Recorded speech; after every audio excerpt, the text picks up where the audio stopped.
가장 강력한 카피라이팅 7가지 기법 템플릿으로 각 업종마다 정리를 해서 메일 주소를 댓글로 남겨주시면 바로 보내드리도록 하겠습니다. 네, 안녕하십니까. 외환노수입니다. 오늘 촬영도 같이 진행해 주실 저희 매니저님 간단하게 인사 부탁드릴게요. 오늘도 인사드립니다. 그래마케팅 임정 매니저입니다. 네, 오늘은 가장 강력한 카피라이팅 7가지 기법에 대해서 말씀을 드리려고 합니다. 아마 처음 들으시는 내용들도 참 많을 거예요. 메모하지 마시고 특히나 릴리스 AI 돌리지 마시고요. 제가 이제 바로 활용하실 수 있게 템플릿으로 각 업종마다 정리를 해서 메일 주소를 댓글로 남겨주시면 바로 보내드리도록 하겠습니다. 릴리스 AI 돌리다가 깜짝 놀라셨죠? 다들 홈칫하셨을걸요? 채널 영상 딱 클릭하고 링크 따서 돌리려다가 돌리지 말라고? 가장 중요한 핵심은 인버전 뜻이 뭐예요? 책임님? 모르겠어요. 진짜 솔직한 거 됐습니다. 인버전이 이제 반대라는 뜻이잖아요. USP의 반대로 카피를 짜면 굉장히 효과적이다, 강렬하다. USP가 뭐예요? USP는 제품 스펙입니다. 제품 스펙의 반대를 말하는 건가요? 네, 제품이 가지고 있는 고유의 성질, 스펙들이 있으면 이 내용들과 반대로 가면 이것이 진정한 효과적인 카피가 된다. 하나의 기법, 용어고요. 이것에 따라서 사용되는 테크닉이 미러 테크닉, 거울, 테크닉. 기술? 네, 나 영어 듣기 평가하는 거 같아.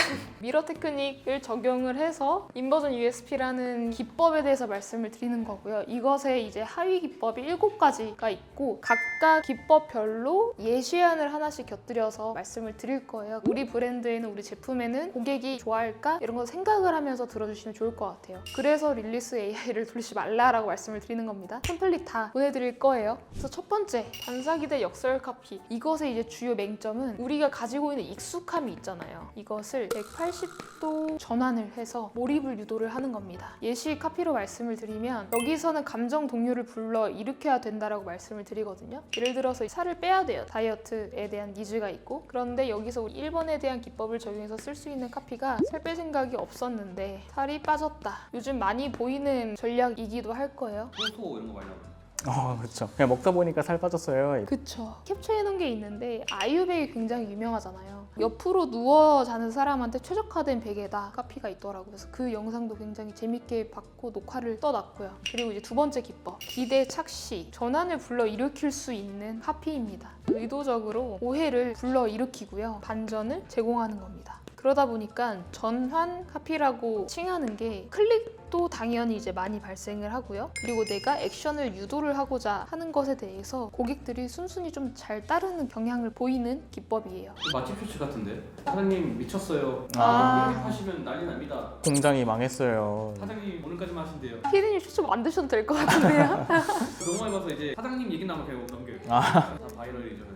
다 자극적이고 좀 뻔해요. 그래서 예시로 말씀드리면 이것은 입냄새 제거제가 아니다. 단순 치약이에요. 로 이제 유도를 하면서 치약인데 입냄새 제거까지 강력한 효과를 지니고 있네를 간접적으로 명확하게 제시를 해줄 수 있는 기대 착시 전환 카피에 대한 부분을 말씀을 드렸고, 세 번째, 감정을 충돌시키고요. 바로 즉시 연결을 되게 하는 카피입니다. 감정은 두 가지가 있죠. 긍정적인 감정과 부정의 감정이 있고, 이 감정을 건드리면 사람들의 공감을 얻을 수가 있고 몰입을 유도할 수가 있죠. 갑자기 그거 생각나는데요. 보일러 하나 놔드려야겠어요.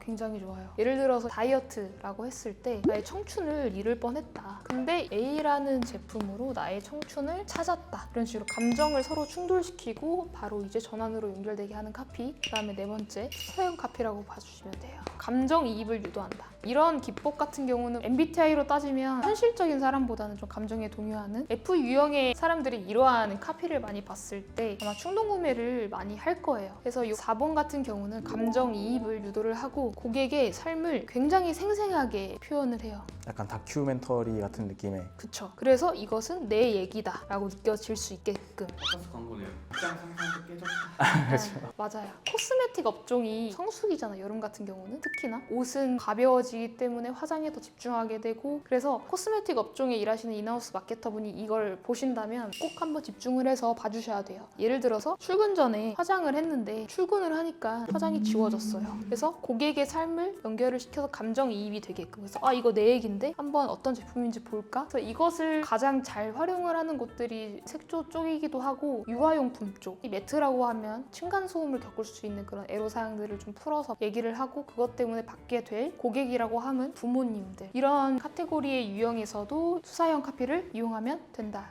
5번째는 심리구조와 카피 기법입니다. 무의식적의 반응을 이끌어내는 거예요. 이 5번 같은 경우에는 클릭률은 어마무시하게 오를 수도 있어요. 근데 사람들의 그런 피로도가 많이 올라갈 거다라고 저는 봐서 적재적소에 필요한 사람들만 활용을 했으면 좋겠는 그런 기법 중에 하나입니다. 예를 들어서 당신을 위한 것이 아니다. 다음에 나올 멘트는 남들을 위한 거다. 그냥 이거 아니야 이거. 오, 얼추 비슷했어요. 당신을 위한 것이 아니다. 근데 왜 아직까지 보고 계세요? 그거잖아요. 야나도. 정말 좋은 사례를 말씀 주셨는데 무의식적으로 보고 있다가 딱 가리키면서 얘기하는 게 야, 너도 할 수 있어. 임팩트도 있고 뭔가 내가 해야 될 것만 같고 당혹감을 주면서 무의식적으로 내가 액션을 취할 수 있도록 유도를 해주는. 당시에 굉장히 센세이션했죠. 그렇죠.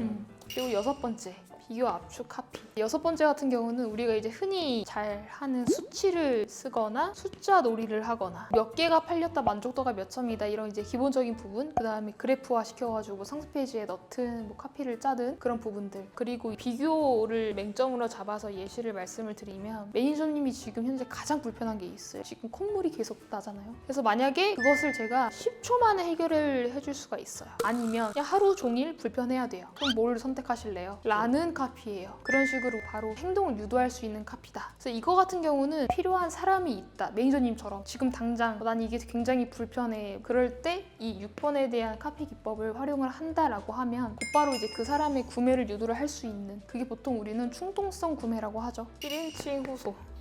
약간 좀 우회적인 표현 기법이기도 해요. 예를 들어서 옷을 판매를 하거나 주얼리를 판매를 하거나 외적인 문제점을 보완해주는 제품과 서비스를 판매를 한다. 이 7번의 기법을 사용을 하시면 굉장히 활용도 높게 사용을 하실 수가 있는데, 딱 생각나는 게 상쾌하게 맑게 자신 있게. 상쾌하게 맑게 자신 있게? 밝게! 밝게인가? 맑게! 피디님이 찾아서 이렇게 넣어주실 거예요. 이게 되게 싹 들어가실 거예요. 쉽지 않네요.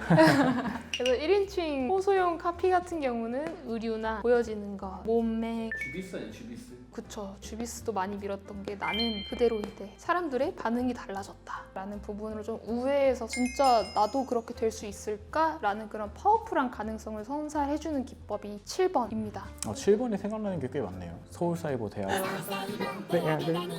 나의 성공 시대를 시작했다. CM송 하나로 자기를 진짜. 지금도 그거 쓰던데요? 아, 그래요? 서울사이버, 주비스. 이것도 7번에 대한 1인칭 호소용 카피를 활용을 했다. 그래서 지금 1번부터 7번까지 딱 핵심만 말씀을 드린 거고, 수많은 마케터분들이 생각하고 고안해서 보통 카피를 짜잖아요. AP 테스트를 가장 많이 하잖아요. 근데 이 7가지 기법에 대한 부분을 명확하게 이해를 하고 업무를 전개한다라고 하면 훨씬 더 명확하고 AP 테스트를 진행을 할 때도 확실하게 테스트를 하면서 진행을 할 수가 있습니다. 사실 궁금한 거 있어요, 추가적으로? 감성을 건드는 이런 카피는 몇 번에 좀 해당이 될까요? 1번 쪽이 꽤 유명한데 좀 더 감성 위주의 느낌을 좀 있더라고요. 제가 말씀드린 것 중에 3번, 세 번째 카피, 감정 충돌 얘기를 드렸던 예시가 나의 청춘을 잃은 줄 알았다. 근데 이제 다시 찾았다. 그런 게 있더라고요. 카메라 광고라고 하면은 찍지 않고 보관했다. 그런 식의 카피가 많이 유행을 하는 것 같아서. 시원하다라는 스튜디오가 뜬 것도 그때 당시에 가장 아름다운 모습을 담아주는 그러한 느낌의 브랜드였던 것 같아요. 근데 일본이 확실히 그런 감정적인 요소를 잘 건드리고, 또 베트남, 필리핀 그 매니저님이 추천해준 그 채널 아무 맥락도 없는데. 감정 스토리를 막 연계를 한 다음에 결국에는 제품 광고, 그런 식으로도 많이 전개를 하죠. 국내에서는 누누이 말씀드리고 있는 정관장이랑 클럭, 플리오 이런 브랜드들, 그리고 기타 다양한 브랜드들이 감정의 선을 건드리고자 다양한 스토리를 활용을 하기도 하더라고요. 근데 아직까지 조금 아쉬움이 많이 느껴지는 곳들이 좀 있어요. 그래서 우리가 이런 카피라이팅에 대한 7가지 기법을 전달드리는 이유도 더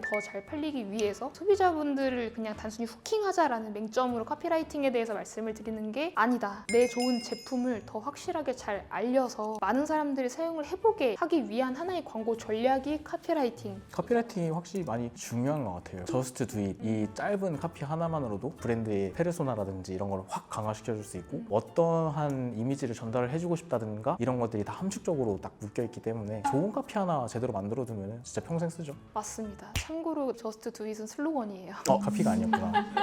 네. 그러면 유용하고 재밌는 마케팅 이슈를 듣고 싶고 마케팅 공부는 하기 싫은데 마케팅을 잘 하고 싶다면 무해한 노수 구독, 좋아요, 댓글과 알림 설정까지 부탁드리겠습니다. 감사합니다.